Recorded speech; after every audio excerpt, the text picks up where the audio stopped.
there's times when things happen in the world, like 9/11 comes to mind, I guess, but there's many other times when it just seems like hard to think about other things, or hard to make room for certain types of emotions or certain types of thoughts. It's like the world gets compressed down to this kind of narrow stream of concerns. And one of the things that I always like in Tolstoy, and I think this is especially true in War and Peace, is that never happens. So that even though the war is happening, people still are falling in love, they're singing songs, they're living in nature, like, I'll never forget, there's this scene where Andrei he's visiting the Rostov family. Oh, yes. And there's an oak tree, this like gnarly, old-looking tree. I think he stays the night in the house. He'll remember better than me. And he stayed in the Rostov's house, yes. Yeah, and he hears Natasha singing from the room below, I think. And it's just beautiful, and it's not about war, it's just a beautiful song. And then on the way out, he goes by the same tree and he sees it's flowering. Yes. But it's about, the world continues. There's still youth and beauty and nature and everything. That is such a good example. When he was listening to Natasha, there was a moment his window was shuttered, so he opened the shutter, and the moonlight rushed in. That moment, I just thought yes, people are still living their lives during that war.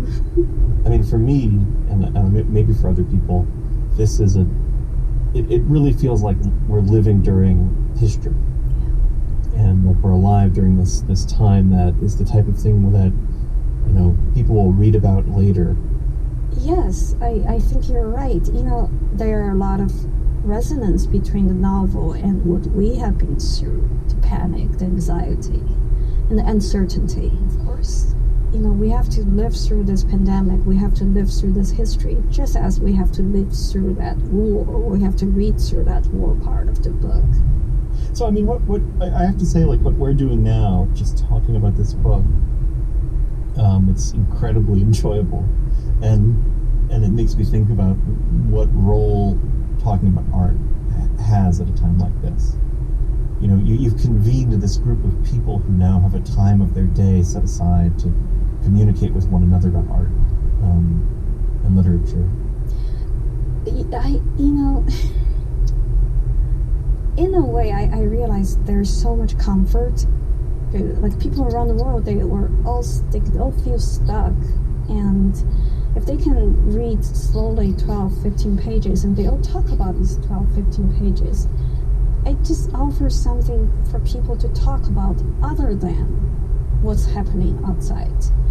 And I think whether it's a distraction or it's just a mitigation of the anxiety, it's really bringing people together.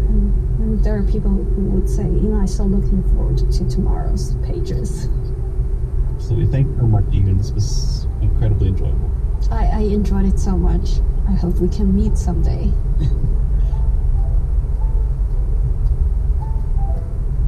The writer Ian Lee, talking with the New Yorker's Josh Rothman about Tolstoy's War and Peace. If you want to participate in Lee's project, Tolstoy Together, and maybe you can catch up with them, you can find the information on our website, newyorkerradio.org. This is the New Yorker Radio Hour. Stick around.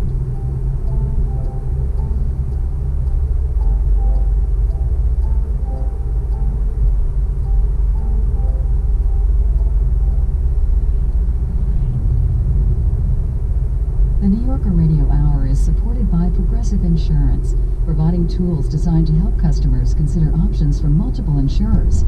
Comparisons available at progressive.com or 1-800-PROGRESSIVE. Now that's Progressive. On last week's Wait, we talked about Andrew Cuomo's heroic efforts to lead the state of New York, but Mo Rocca was interested in something else.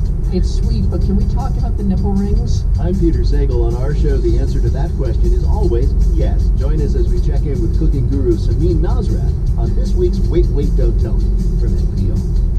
Wait, Don't Tell Me, just around the corner, coming up at 12 noon today here on New Hampshire Public Radio. Support for NHPR comes from you, our listeners, and from the New Hampshire Charitable Foundation, supporting nonprofit organizations doing critical work during the COVID-19 crisis with its Community Crisis Action Fund, nhcf.org.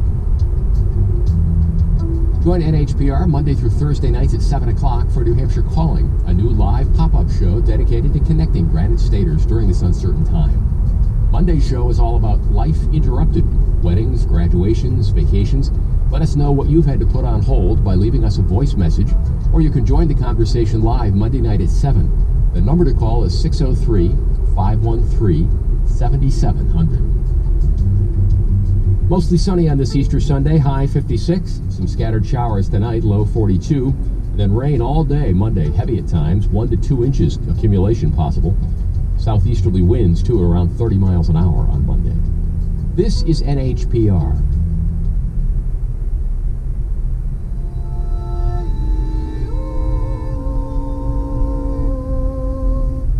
This is the New Yorker Radio Hour. I'm David Remnick. Around this time of year would have been a joyful one, the start of baseball season. Not the worst casualty of this pandemic by far, but for a fan, the loss of baseball is a bitter pill. The deprivation of a really beautiful distraction. And there's talk that maybe the season will open in June, but that's really impossible to know. Until then, I wanted to revisit a conversation I had with the great baseball writer Roger Angell, who is now 99. A few years ago, I brought Roger to the studio to talk about his long and remarkable career at the magazine. In more than 7 decades, he's contributed fiction, movie reviews, comic poems, essays about aging and loss. There really isn't a genre that he hasn't touched. But on the subject of baseball, there's no greater writer than Roger. No one. And for this, he was inducted into the Baseball Hall of Fame in 2014. So this is a thrill for me as well as an honor. The roster of Spink honorees is stuffed with old heroes of mine like Red Smith and Tom Meany, and with baseball writer friends who have also been models and heroes, folks like Jerome Holtzman and Peter Gammons and Bill Madden, who were so quick to put me at my ease in the clubhouse and to fill me in whenever I turned up again.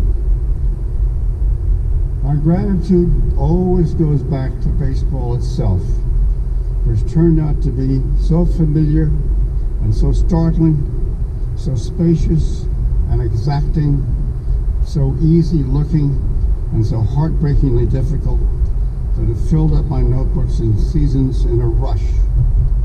A pastime indeed. That was an amazing day, Roger. I just wonder, a year and a half later, looking back at it, what it meant to you. You've been writing about baseball for a long time, since the early 60s. I was extremely anxious beforehand, and I was anxious about so many friends of mine who were coming up this enormous distance that I thought was not going to be very good. And I actually was using little Maalox near the end, and I lost some weight, but the minute I got there, it was just terrific.